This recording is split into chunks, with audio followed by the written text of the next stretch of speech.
Avez-vous déjà ressenti ce poids sur la poitrine en entrant chez un parent? Ce silence qui n'est pas synonyme de paix, mais de tension? Cette phrase qui semble affectueuse, mais qui laisse un goût amer dans la bouche? Freud a passé sa vie à étudier quelque chose que nous tous, après 50 ans, savons déjà par expérience. Le danger le plus réel au sein d'une famille n'est pas celui que l'on voit. Ce ne sont pas les disputes, les cris, les discussions ouvertes. Ces choses, aussi douloureuses soient-elles, apportent tout de même de la clarté. Elles exposent la blessure. Le véritable danger réside dans ce dont personne ne parle, dans ce qui se cache derrière les sourires forcés, dans ce qui se répète sans que personne ne s'en aperçoive. Et le plus effrayant, ceux qui causent ce danger ne savent souvent même pas qu'ils le font. Il est prisonnier de ce que Freud appelait la compulsion de répétition, une force invisible qui nous fait revivre sans le vouloir les mêmes souffrances que nous avions juré de ne jamais revivre. C'est le père qui devient exactement ce qu'il détestait chez son propre père. C'est la mère qui fait du mal de la même manière qu'elle a été blessée. C'est l'enfant qui répète l'abandon dont il a été victime. Et tout cela se passe entre les lignes, dans des gestes qui semblent normaux, dans des mots qui semblent inoffensifs. Vous pensez peut-être, mais dans ma famille, il n'y a rien de grave. Et c'est précisément là que réside le danger, car les familles les plus malades ne sont pas celles où la guerre est déclarée. Ce sont celles où tout semble aller bien, mais où quelque chose dans l'air étouffe, où tout le monde s'aime, mais où personne ne se sent vraiment aimé. Où il y a une présence physique, mais une absence émotionnelle. Freud nous a appris que les symptômes révèlent toujours ce que la bouche taisait. Et dans les familles, les symptômes sont partout, dans la froideur d'une étreinte, dans le silence pendant le dîner, dans la blague qui blesse plus qu'elle ne divertit. Si vous avez plus de 50 ans, vous avez déjà vu cela se produire, peut-être dans votre propre maison, peut-être en vous-même.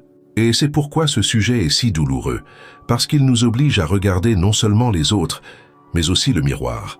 Ce que Freud s'apprête à révéler sur le signe le plus dangereux chez un membre de la famille va bien au-delà de la recherche de coupables. Il va montrer comment nous pouvons tous, sans nous en rendre compte, perpétuer exactement ce qui nous a le plus fait souffrir. Il y a une vérité dérangeante que Freud a découverte et que la plupart des gens passent leur vie à essayer d'éviter. Ce que vous n'affrontez pas ne disparaît pas. Il a appelé cela le refoulement, un mécanisme de l'esprit qui pousse dans les profondeurs de l'inconscient tout ce qui est trop douloureux pour être affronté. Et dans les familles, ce sous-sol est énorme. Il est rempli de secrets, de honte, de déceptions, de traumatismes que personne n'ose nommer. Il est rempli de phrases qui n'ont jamais été dites, de larmes qui n'ont jamais été versées, de colères qui n'ont jamais été exprimées. Le problème, c'est que rien de ce qui est poussé dans le sous-sol n'y reste tranquille. Freud a compris que le refoulé trouve toujours un moyen de revenir. Il ne revient pas sous forme de souvenirs conscients, mais sous forme de symptômes. Il revient sous la forme d'un mal de tête chronique qu'aucun médecin ne parvient à expliquer. Il revient sous la forme d'une insomnie persistante, d'une irritation constante, d'une tristesse sans raison apparente. Il revient surtout dans la façon dont vous interagissez avec les autres. Et c'est là que les choses deviennent dangereuses au sein d'une famille. Pensez à la mère qui ne parle jamais de son enfance difficile.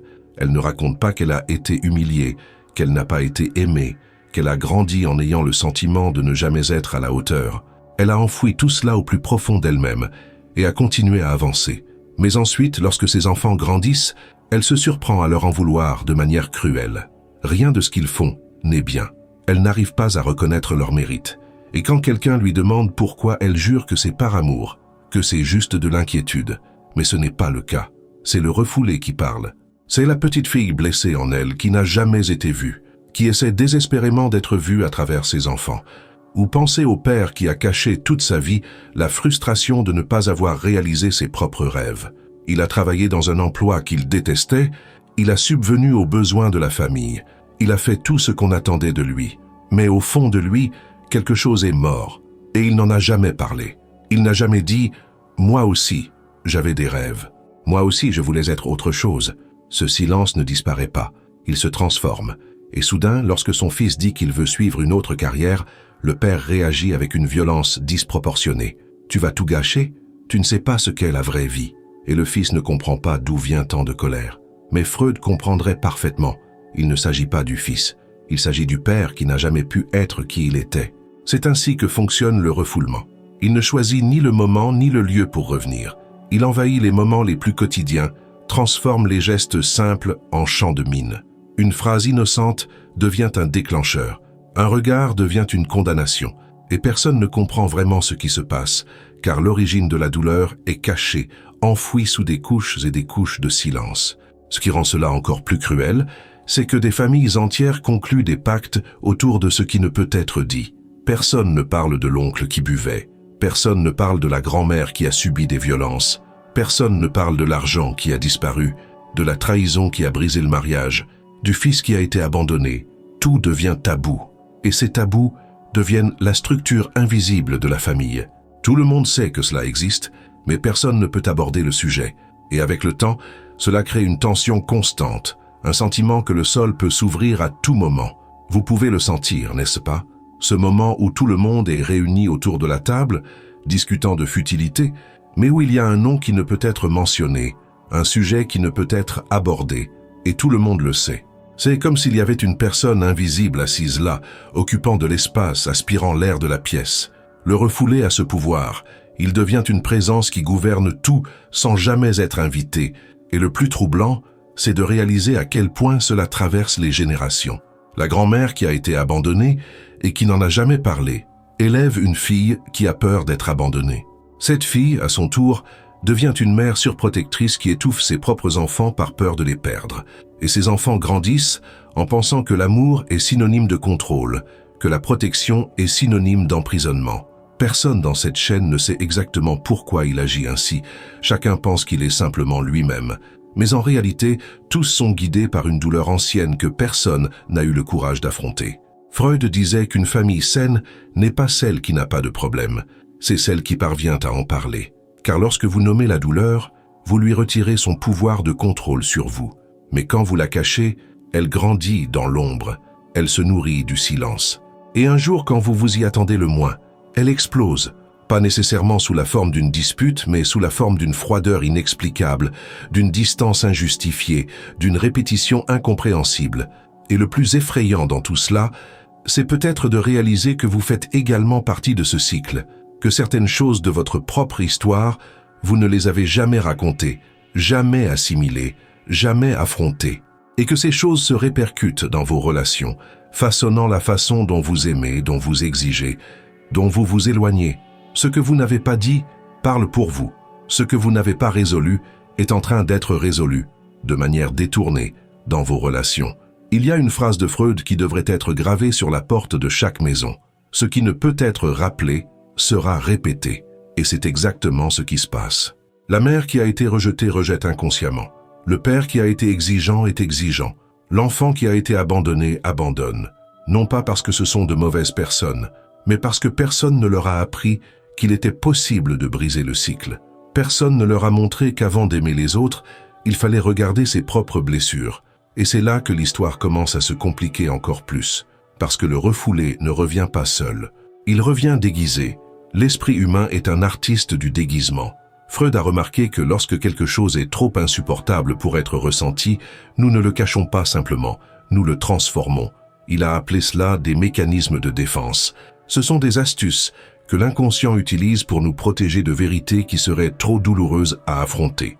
Et l'une des ruses les plus cruelles qui se produisent au sein des familles est ce que Freud a appelé la formation réactionnelle, lorsque vous agissez de manière complètement opposée à ce que vous ressentez réellement.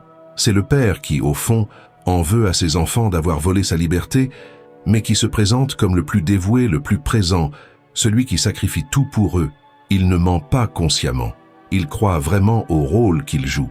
Mais sous le masque, il y a une colère silencieuse qui se traduit par des reproches éternels, des rappels constants de tout ce à quoi il a renoncé. J'ai tout abandonné pour vous. J'ai mis mes rêves de côté.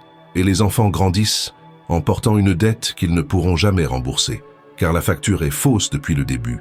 Ce qui devait être de l'amour est devenu une monnaie d'échange.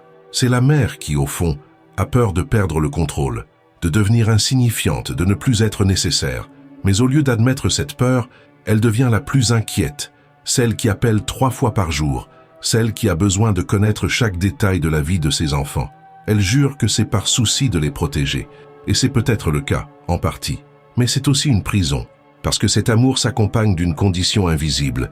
Tu peux être libre, tant que tu ne t'éloignes pas de moi. Tu peux grandir, tant que tu as encore besoin de moi. C'est le genre de danger qui fait le plus mal, parce qu'il est enveloppé d'amour. Comment se plaindre de quelqu'un qui vous aime? Comment se défendre contre un geste qui semble généreux? C'est impossible. Et c'est exactement pour cela que le masque est si efficace. Il immobilise. Il vous fait sentir que le problème vient de vous, que vous êtes ingrat, que vous êtes insensible. Après tout, cette personne fait tant pour vous. Comment pouvez-vous ne pas être reconnaissant? Mais Freud nous a appris à regarder au-delà du geste. Il nous a appris à nous demander « Que défend ce geste? Quelle vérité cette affection cache-t-il » Car lorsque l'amour est conditionné, lorsqu'il exige la soumission en échange, ce n'est plus de l'amour, c'est du contrôle déguisé. Et le contrôle, même bien intentionné, étouffe. Le problème, c'est que dans une famille, ces masques ne sont pas portés par une seule personne. Tout le monde en porte un. Le fils qui fait semblant d'aller bien pour ne pas décevoir ses parents. Le frère qui cache ses difficultés pour ne pas paraître faible. La femme qui sourit tout en ravalant sa peine. Chacun a son déguisement, son armure émotionnelle. Et au final, la maison devient un théâtre où tout le monde joue un rôle, mais où personne ne se montre tel qu'il est vraiment. Et que se passe-t-il lorsque personne ne se montre tel qu'il est vraiment? L'intimité meurt. Vous pouvez vivre avec quelqu'un, dîner tous les jours avec cette personne, partager la même table, la même télévision, la même vie, et pourtant être complètement seul, parce que vous n'êtes pas avec la personne. Vous êtes avec son masque, et elle est avec le vôtre. Vous êtes devenus des étrangers qui partagent la même adresse. Freud disait que le symptôme le plus courant de la névrose n'est pas la folie explicite. C'est justement ce sentiment de vide dans une vie qui semble normale. C'est se réveiller tous les jours aux côtés des personnes que vous aimez, mais sentir qu'il manque quelque chose d'essentiel. Et ce qui manque, c'est la vérité. Ce qui manque, c'est que quelqu'un enlève son masque et dise « J'ai peur, je suis triste, je suis en colère, je suis perdu ». Mais personne ne le fait. Car tout le monde a appris très tôt que montrer sa vulnérabilité est dangereux. Et peut-être reconnaissez-vous cela dans votre propre histoire. Combien de fois avez-vous ravalé ce que vous ressentiez vraiment pour maintenir la paix? Combien de fois avez-vous souri alors que vous aviez envie de pleurer, acquiescé alors que vous aviez envie de crier, gardé le silence alors que vous aviez besoin de parler? Le masque commence ainsi, petit, presque imperceptible. Mais avec le temps, il colle à la peau. Et il arrive un moment où vous ne savez même plus qui vous êtes sans lui. Le pire, c'est que cette dynamique se perpétue. Les enfants qui grandissent en voyant leurs parents cacher leurs vrais sentiments apprennent que c'est ainsi qu'il faut vivre. Ils apprennent que l'amour n'est pas un endroit sûr où l'on peut se montrer vulnérable. Et puis, lorsqu'ils fondent leur propre famille, ils répètent le même schéma. Plus de masques, plus de déguisements, plus de distance émotionnelle déguisée en harmonie. Et au milieu de tout cela, quelque chose d'encore plus dangereux se développe.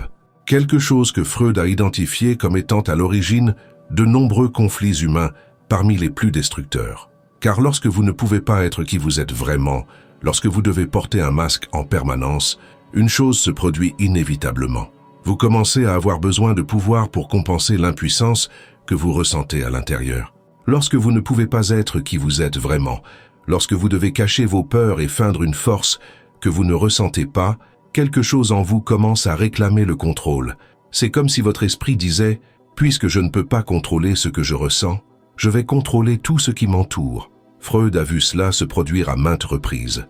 Il a remarqué que les personnes les plus contrôlantes ne sont pas les plus sûres d'elles, mais les plus effrayées. Et au sein d'une famille, cette peur se transforme en un besoin presque obsessionnel de contrôler chaque détail, chaque décision, chaque mouvement des autres. Le père qui décide de la carrière de ses enfants n'est pas seulement autoritaire. Il essaie désespérément de s'assurer qu'ils ne commettent pas les mêmes erreurs que lui, qu'ils ne ressentent pas la même douleur que lui.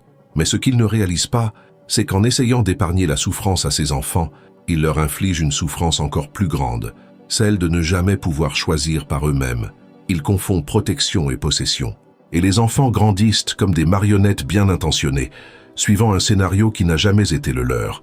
La mère qui ne parvient pas à laisser ses enfants grandir, qui a besoin d'être impliquée dans chaque aspect de leur vie, même après qu'ils soient devenus adultes, n'est pas seulement affectueuse. Elle lutte contre une profonde terreur de devenir inutile, de perdre sa place dans le monde. Parce que pendant si longtemps, son identité a été liée à son rôle de mère qu'elle ne sait plus qui elle est sans cela. Alors elle s'accroche, elle s'immisce, elle a besoin d'être indispensable, même si cela signifie empêcher ses enfants de respirer librement. Freud appellerait cela une névrose d'autorité, une compulsion à dominer qui naît d'un profond sentiment d'impuissance. Et ce qui rend cette dynamique si destructrice, c'est qu'elle se déguise en vertu. Le contrôleur ne se considère jamais comme tel. Il se voit comme le responsable, le mature, le seul qui se soucie vraiment. Il regarde les autres et pense « si je ne m'en occupe pas, qui le fera ?» Et cette conviction l'aveugle sur le fait que son attention est étouffante. Avez-vous déjà vécu cela? Avez-vous déjà eu le sentiment que quelqu'un de votre famille vous aime, mais que cet amour s'accompagne d'une laisse invisible? Que vous pouvez faire des choix, mais seulement ceux que cette personne approuve. Que vous pouvez rêver, mais seulement des rêves qui s'inscrivent dans le scénario qui a déjà été écrit pour vous. C'est l'une des formes de violence les plus silencieuses qui soient, parce qu'elle ne laisse pas de traces visibles. Il n'y a pas de cris, pas d'agression physique, mais cela vous fait vous sentir petit, incapable, toujours dépendant de l'approbation de quelqu'un. Et le pire, c'est que cela ne se limite pas à l'enfance. Il y a des gens qui, à 40 ou 50 ans, demandent encore la permission émotionnelle pour vivre. Ils consultent encore l'avis de leur mère avant de prendre des décisions. Elles essaient encore de plaire à leur père qui n'a jamais été satisfait. Parce que le contrôle, lorsqu'il est exercé au bon moment et de la bonne manière, s'enracine si profondément qu'il semble impossible de l'arracher. Freud disait que le plus grand acte d'amour n'est pas de protéger quelqu'un de tout. C'est de croire que cette personne peut marcher seule, même si elle trébuche. Mais le contrôleur ne peut pas faire confiance. Il regarde le monde et ne voit que du danger. Il regarde ses enfants et ne voit que de la fragilité. Et plus il essaie de les protéger, plus ils deviennent fragiles. Non pas parce qu'ils le sont, mais parce qu'ils n'ont jamais eu la chance de découvrir leur propre force. Et c'est là que réside la tragédie. Le contrôleur n'essaie pas de détruire, il essaie de sauver. Mais ce qu'il ne comprend pas, c'est que le salut forcé est une prison, que l'amour sans liberté est étouffant. Et qu'au final, la personne qu'il essaie de protéger finit soit par se soumettre complètement, devenant une version effacée d'elle-même, soit par rompre brutalement, coupant des liens qui auraient pu être préservés s'il y avait eu de l'espace pour respirer. Et quand vous regardez autour de vous, dans votre propre famille, voyez-vous où se concentre le pouvoir? Voyez-vous qui prend toutes les décisions, qui a toujours le dernier mot, qui n'est jamais remis en question? Sentez-vous comment cela façonne toute la dynamique? Comment cela transforme certains en éternels dépendants et d'autres en éternels rebelles? C'est l'héritage du contrôle. Il ne crée pas l'union, il crée le ressentiment. Et ce ressentiment, lorsqu'il n'a nulle part où aller, se transforme en quelque chose d'encore plus toxique. Ce que Freud a découvert, c'est que le contrôle excessif ne concerne pas seulement le présent. Il concerne le passé non résolu de celui qui contrôle. Le père autoritaire a probablement eu un père encore plus autoritaire, ou a eu un père absent et a juré d'être différent, mais a fini par aller à l'extrême opposé. La mère contrôlante a probablement grandi en ayant le sentiment de ne pas avoir voix au chapitre, de ne pas être vue, et elle tente maintenant de compenser cette blessure en s'assurant que tout tourne autour d'elle. C'est un cycle qui se perpétue parce que personne ne prend le temps de faire son introspection. Personne ne se demande « Pourquoi ai-je tant besoin de contrôler? De quoi ai-je peur exactement ?» Et tant que ces questions ne sont pas posées, le schéma se répète. Les enfants qui ont été contrôlés deviennent soit contrôlants avec leurs propres enfants, soit passent à l'autre extrême et deviennent trop permissifs, incapables d'établir des limites saines. Dans tous les cas, l'équilibre n'est pas atteint. Et le plus douloureux est peut-être de réaliser que la personne qui contrôle ne reconnaîtra jamais ce qu'elle fait. Elle mourra en croyant qu'elle a été la meilleure mère, le meilleur père, qu'elle a tout fait correctement. Tandis que les enfants porteront à jamais le sentiment de n'avoir jamais été libres, de n'avoir jamais été vus pour ce qu'ils étaient vraiment. Et ce ressentiment ne disparaît pas avec la mort. Il continue, transformé en d'autres formes, dans d'autres relations, dans d'autres liens qui sont contaminés par le même besoin de contrôler ou par la même incapacité à faire confiance. Il y a un sentiment que personne n'aime admettre, surtout quand il se manifeste à la maison. C'est un sentiment laid qui fait honte, qui vous fait vous sentir petit et mesquin. Mais Freud savait que nier son existence ne faisait que le rendre plus puissant. Ce sentiment, c'est la jalousie. Et au sein d'une famille, elle peut être absolument dévastatrice. La jalousie, ce n'est pas simplement vouloir ce que l'autre a, c'est plus profond que cela. C'est regarder quelqu'un et sentir que son succès est une condamnation de votre échec. C'est voir la joie de l'autre comme un miroir cruel de votre propre tristesse. Freud comprenait que l'envie naît de désirs non réalisés que nous projetons sur les autres. Lorsque vous regardez votre frère et que vous ressentez cette boule dans la poitrine parce qu'il a obtenu ce que vous vouliez, ce n'est pas vraiment à propos de lui, c'est à propos de vous et de tout ce que vous n'avez pas réussi à être. Ce qui rend l'envie si dangereuse dans une famille, c'est qu'elle se montre rarement au grand jour. Elle se cache derrière des sourires forcés, des compliments qui sonnent faux, des silences qui en disent plus long que les mots. C'est le frère qui ne célèbre jamais vos victoires.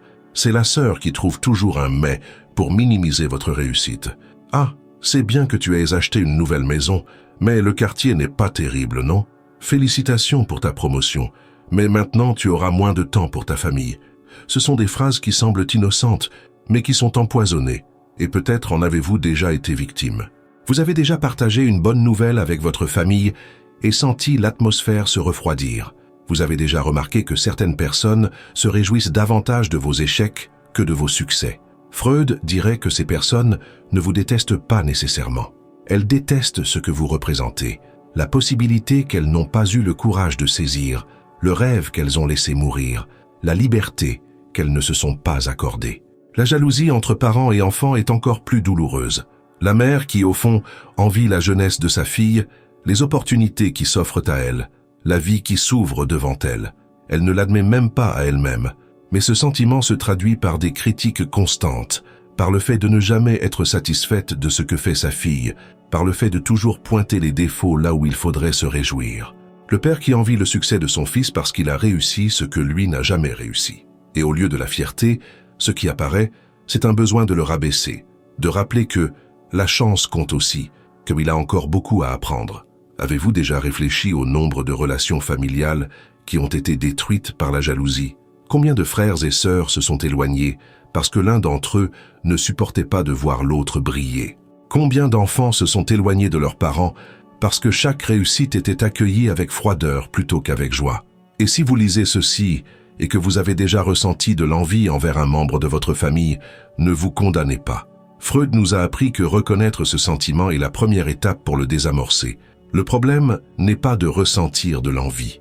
Le problème est de la laisser gouverner vos actions, de la laisser transformer l'amour en ressentiment, de la laisser vous pousser à vous opposer à ceux que vous devriez soutenir. Selon Freud, le remède à l'envie n'est pas de nier son existence. Il consiste à la regarder en face et à se demander « Que m'apprend cette envie sur moi-même?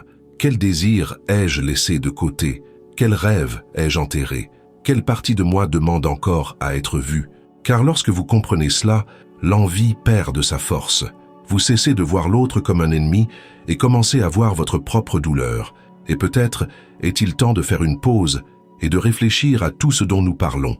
Car ce ne sont pas seulement des idées abstraites, ce sont des forces réelles qui façonnent votre vie et vos relations au quotidien. Si ce contenu vous touche, s'il vous fait reconnaître des schémas qui étaient auparavant invisibles, laissez un j'aime sur cette vidéo et abonnez-vous à la chaîne. Beaucoup de gens ont besoin d'entendre ces vérités et vous pouvez les aider en partageant. Activez les notifications pour ne pas manquer les prochaines vidéos, car nous avons encore beaucoup à découvrir sur ces dangers silencieux qui habitent les familles. Freud a également remarqué que la jalousie est directement liée à la rivalité qui commence dès l'enfance. Il parlait de la compétition entre frères et sœurs pour attirer l'attention des parents, qu'il appelait le complexe fraternel. Et cette compétition ne s'arrête pas quand on grandit. Elle devient simplement plus sophistiquée, plus cachée. Elle se transforme en compétition pour savoir qui a le meilleur emploi, qui a les enfants les plus brillants, qui a la plus belle maison, qui est le plus reconnu. Et au cœur de tout cela se trouve une question qui n'a jamais trouvé de réponse dans l'enfance. Suis-je aimé? Suis-je suffisant? Lorsque cette question reste sans réponse, la personne passe toute sa vie à essayer de prouver sa valeur, et la façon la plus simple d'y parvenir est de se comparer aux autres. Si je suis meilleur que mon frère, alors j'ai plus de valeur. Si ma fille a moins de succès que moi, alors j'ai encore de la valeur. C'est une logique cruelle, mais c'est ainsi que fonctionne l'envie. Et le plus triste, c'est que l'envie détruit non seulement ceux qui la ressentent, mais aussi ceux qui en sont la cible. Car lorsque vous grandissez dans une famille où vos réussites sont toujours minimisées, où personne ne se réjouit sincèrement pour vous, vous commencez à douter de vous-même. Vous commencez à cacher vos victoires, à vous rabaisser, à vous sentir coupable d'aller bien alors que les autres ne vont pas bien. Vous apprenez qu'il est dangereux de briller, que le bonheur peut vous coûter l'amour des autres. Et ainsi, la jalousie tisse sa toile. Elle crée des distances. Elle empoisonne les souvenirs. Elle transforme ce qui devrait être un soutien, la famille, en un champ de bataille où chacun se bat seul, essayant de prouver quelque chose qui ne devrait jamais avoir besoin d'être prouvé. Mais il existe un symptôme de l'envie qui est peut-être le plus cruel de tous, et c'est de lui dont nous devons parler maintenant. Il existe une forme de violence qui n'utilise pas de mots, qui n'élève pas la voix, qui n'a pas besoin de gestes agressifs.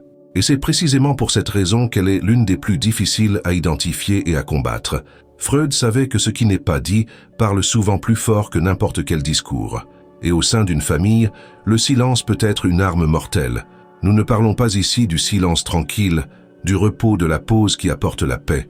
Nous parlons du silence qui pèse, du silence que vous ressentez dans votre corps comme une présence physique, du silence qui dit « Tu m'as déçu, tu ne mérites pas mes paroles, tu n'existes plus pour moi ».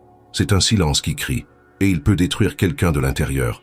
Le père qui cesse de parler à son fils parce qu'il a pris une décision qui n'a pas été approuvée. Il n'explique pas, il ne dit pas ce qu'il ressent. Il disparaît simplement émotionnellement. Il est là, dans la même maison, à la même table, mais il est devenu une statue de glace. Et le fils est perdu, essayant de comprendre ce qu'il a fait de si grave pour mériter ce gel. Il essaie de parler et d'approcher, mais c'est comme parler à un mur. Et peu à peu, il intériorise le message. Je ne mérite pas d'être écouté. Je ne mérite pas d'explication. Je suis jetable. La mère qui utilise le silence comme punition.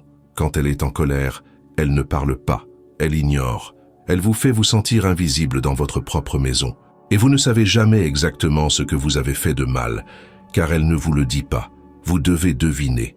Vous devez essayer par tous les moyens de regagner son attention, vous humilier, vous excuser pour des choses que vous n'avez peut-être même pas faites.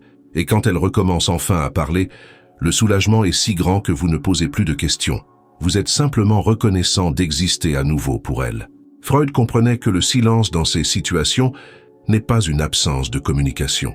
C'est une communication très claire. Tu ne mérites pas mon temps. Tu ne mérites pas mes mots. Tu m'as blessé. Et maintenant, je vais te blesser en retour. C'est une forme de punition qui ne laisse aucune trace. On ne peut pas le prouver. On ne peut pas pointer du doigt et dire « Regarde ce que tu fais », parce que la personne peut toujours répondre « Je ne fais rien. Je reste juste silencieux. » Mais vous savez que ce n'est pas vrai. Vous sentez la différence entre un silence neutre et un silence lourd. C'est comme être dans une pièce où l'air est si lourd que vous pouvez à peine respirer. Chaque minute semble durer 1 heure. Chaque repas devient un supplice.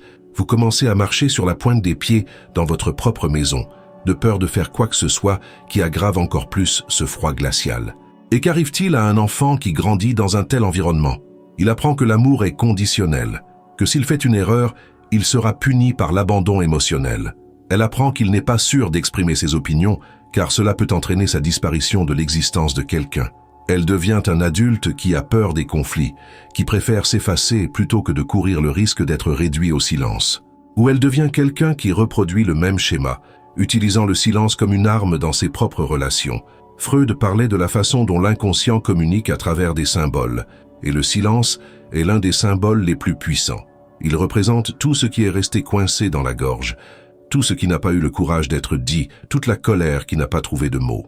Quand quelqu'un choisit le silence plutôt que le dialogue, il transfère le conflit vers un endroit où il ne peut être résolu, parce qu'on ne résout pas ce qui n'est pas dit. On ne fait que l'accumuler, et cela crée des familles entières où les gens vivent ensemble mais restent étrangers les uns aux autres, où tout le monde sait que quelque chose ne va pas, mais personne n'en parle, où le poids du non-dit devient un héritage transmis de génération en génération.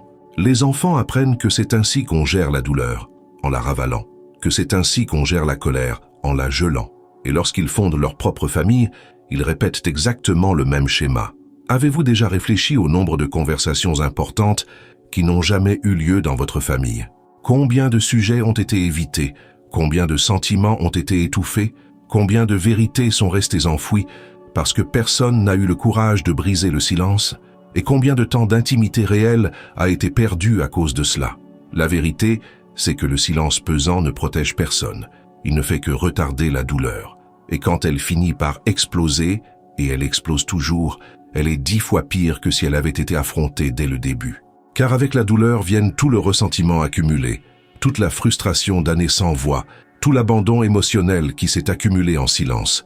Et maintenant, nous arrivons au point où tout ce dont nous parlons se rejoint, où le refoulement, le masque, le contrôle, la jalousie et le silence se combinent pour créer le danger le plus dévastateur de tous.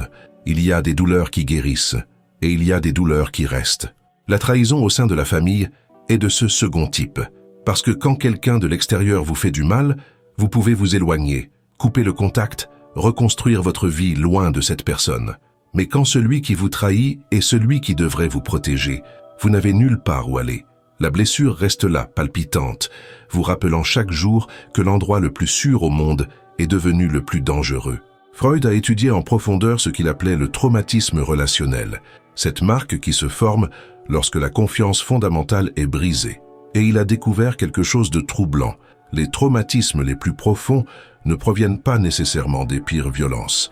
Ils proviennent de petites trahisons répétées, du père qui promettait d'être présent mais qui ne l'était jamais, de la mère qui disait aimer tous ses enfants de la même manière, mais dont la préférence était évidente, du frère qui a juré de garder un secret et l'a révélé à tout le monde.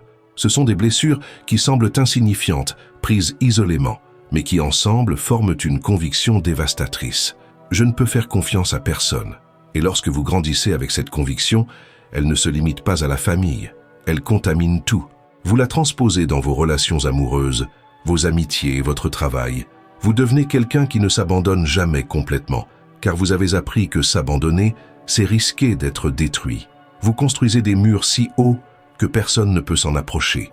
Et puis vous vous plaignez de la solitude, sans vous rendre compte que c'est vous-même qui l'avez construite comme défense. Freud disait que nos premières expériences d'amour et d'attention façonnent le modèle de toutes nos relations futures.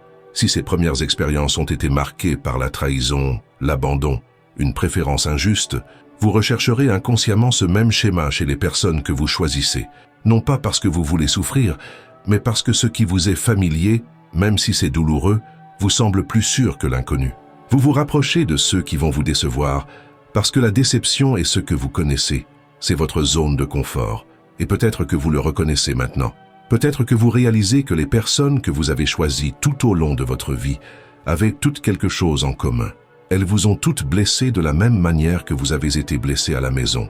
Le partenaire émotionnellement distant qui vous rappelle votre père. L'amie contrôlante qui agit comme votre mère. Le patron qui n'est jamais satisfait, comme cet oncle qui vous critiquait toujours. Vous n'avez pas choisi ces personnes par hasard. Vous les avez choisies parce que votre inconscient essayait de résoudre une vieille douleur, en la revivant dans l'espoir que cette fois-ci serait différente. Mais ce n'est jamais différent, pas tant que vous n'avez pas regardé la blessure d'origine. Pas avant d'admettre, j'ai été trahi par ceux qui auraient dû m'aimer, et cela m'a marqué d'une manière que je ne voulais pas admettre. Le plus cruel dans la trahison familiale, c'est qu'elle n'est souvent même pas reconnue comme telle. Le père qui a abandonné émotionnellement ses enfants parce qu'il était occupé à travailler. La mère qui a favorisé un enfant parce qu'il était plus facile à gérer. Le frère qui vous méprisait parce qu'il ne faisait que plaisanter. Ils ont tous des excuses, et ces excuses vous font douter de votre propre douleur. Est-ce que j'exagère? Est-ce que le problème vient du fait que je suis trop sensible? Non, le problème ne vient pas de vous. La trahison a bien eu lieu. La douleur est réelle, et le nier ne fait que perpétuer le cycle. Freud nous a appris que nous ne pouvons pas guérir ce que nous ne reconnaissons pas. Et reconnaître la trahison ne signifie pas nécessairement rompre avec sa famille ou nourrir une rancœur éternelle. Cela signifie cesser de minimiser votre douleur. Cela signifie regarder l'enfant en vous qui espérait être aimé et lui dire « Tu méritais mieux, et ce n'est pas de ta faute si tu ne l'as pas reçu ». Cette validation que vous n'avez jamais reçue de l'extérieur, vous pouvez commencer à vous la donner à vous-même. Et lorsque vous le faites, quelque chose de fondamental change. Vous cessez de chercher chez les autres la réparation d'une vieille blessure. Vous cessez de répéter les mêmes schémas destructeurs en espérant des résultats différents. Vous vous libérez enfin de la prison invisible que la trahison a construite autour de vous. Mais il y a quelque chose d'encore plus profond que nous devons affronter. Quelque chose que la plupart des gens passent leur vie à fuir. Car jusqu'à présent, nous avons parlé des signes dangereux chez les autres. Mais que se passe-t-il si le signe le plus dangereux se trouve en vous? Voici la vérité que personne ne veut entendre. Vous avez peut-être été toutes ces choses dont nous avons parlé. Le contrôleur, l'envieux, le silencieux, le traître, non par méchanceté, mais par inconscience. Parce que vous répétiez des schémas que vous aviez appris, projetant des douleurs que vous n'aviez jamais résolues, vous défendant contre des peurs dont vous ne soupçonniez même pas l'existence. Freud disait que la plus grande résistance de l'être humain n'est pas d'admettre que les autres ont des défauts, c'est d'admettre les siens. Et au sein d'une famille, cette résistance se multiplie. Parce que reconnaître que vous avez blessé vos enfants de la même manière que vous avez été blessés, que vous avez été froid comme l'ont été vos parents, que vous avez trop exigé, trop contrôlé, trop peu aimé, cela fait mal d'une manière insupportable. Mais c'est précisément là que réside la libération, parce que tant que vous ne voyez pas, vous répétez. Freud a appelé cela la compulsion de répétition, la tendance à revivre d'anciens traumatismes dans de nouvelles situations, dans une tentative inconsciente de les résoudre. Le problème, c'est que vous ne résolvez rien en répétant. Vous ne faites que perpétuer. Le père qui jure de ne jamais être comme son propre père autoritaire, mais qui finit par être trop absent, allant à l'extrême opposé. La mère qui promet de ne pas être aussi contrôlante que la sienne, mais qui finit par ne fixer aucune limite, laissant ses enfants perdus. Le fils qui s'éloigne de sa famille pour ne plus souffrir, mais qui finit par reproduire la même distance émotionnelle avec ses propres enfants. Personne n'est libre. Nous portons tous un fardeau. Et peut-être que la partie la plus libératrice de tout ce parcours est de comprendre que reconnaître cela ne fait pas de vous une mauvaise personne. Cela fait de vous un être humain. Cela fait de vous quelqu'un qui prend enfin conscience de ses propres schémas. Et seuls ceux qui prennent conscience peuvent faire des choix différents. Vous n'allez pas tout réparer d'un seul coup. Vous n'allez pas effacer les traces que vous avez déjà laissées. Mais vous pouvez arrêter d'en créer de nouvelles. Vous pouvez commencer dès aujourd'hui à faire les choses différemment. Vous pouvez appeler cet enfant dont vous êtes éloigné et lui dire « Je sais que j'ai échoué. Je sais que je n'ai pas été le père dont tu avais besoin et je m'en excuse. » Vous pouvez regarder votre frère et lui dire « J'étais jaloux de toi et cela a empoisonné notre relation, mais je ne veux plus de cela. » Vous pouvez vous asseoir avec votre mère, votre père, et enfin avoir cette conversation que vous n'avez jamais eue. Cela ne marchera pas toujours. L'autre personne ne sera pas toujours prête à écouter. Mais vous aurez fait votre part. Tu auras brisé le silence. Et c'est déjà révolutionnaire. Freud croyait que la vie ne consistait pas à éliminer toute souffrance. C'est impossible. Il s'agissait de transformer la souffrance névrotique en souffrance ordinaire. La souffrance névrotique est celle que tu répètes sans comprendre, qui t'emprisonne dans des cycles, qui te fait vivre en pilote automatique. La souffrance ordinaire est celle qui vient du fait d'être en vie, d'aimer, de perdre, de choisir. Ce type de souffrance a un sens, et parce qu'elle a un sens, elle peut être intégrée. Ainsi, le signe le plus dangereux chez un membre de la famille n'est pas sa colère, ce n'est pas sa froideur, ce n'est pas son contrôle, c'est son incapacité à se voir, c'est vivre en dormant, c'est passer toute sa vie à réagir au lieu de choisir. C'est arriver à la fin et se rendre compte que vous n'étiez qu'un acteur jouant un rôle que quelqu'un d'autre avait écrit pour vous. Mais vous n'êtes pas obligé de finir ainsi. Vous pouvez vous réveiller maintenant. Vous pouvez regarder vos relations et vous demander « Qu'est-ce que je répète? Quelle douleur est-ce que je transmets sans m'en rendre compte? Comment puis-je faire autrement ?» Et quand vous commencez à vous poser ces questions, quelque chose change. Pas immédiatement, pas comme par magie, mais petit à petit, vous vous rendez compte que vous répondez différemment, que vous écoutez davantage, que vous laissez de la place à l'autre pour qu'il soit qui il est, que vous cessez d'exiger ce que vous n'avez pas reçu vous-même. Vous brisez le cycle. Et c'est peut-être là le plus grand héritage que vous pouvez laisser. Non pas une famille parfaite, mais une famille plus consciente. Des enfants qui savent qu'ils ont été vus, qu'ils ont été aimés librement, qu'ils n'ont pas à porter le poids de vos douleurs non résolues. Cela vaut plus que toute autre chose. Alors je vous demande et répondez honnêtement. En regardant votre histoire, pouvez-vous reconnaître les moments où vous avez été porteur de ce signe dangereux? Dans quelle situation avez-vous blessé quelqu'un sans vous en rendre compte, en répétant ce que vous avez appris? Et plus important encore, que ferez-vous différemment à partir de maintenant? Laissez vos réflexions dans les commentaires.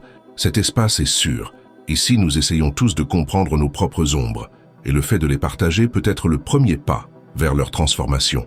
Abonnez-vous à la chaîne et activez les notifications pour poursuivre ce voyage vers la connaissance de soi.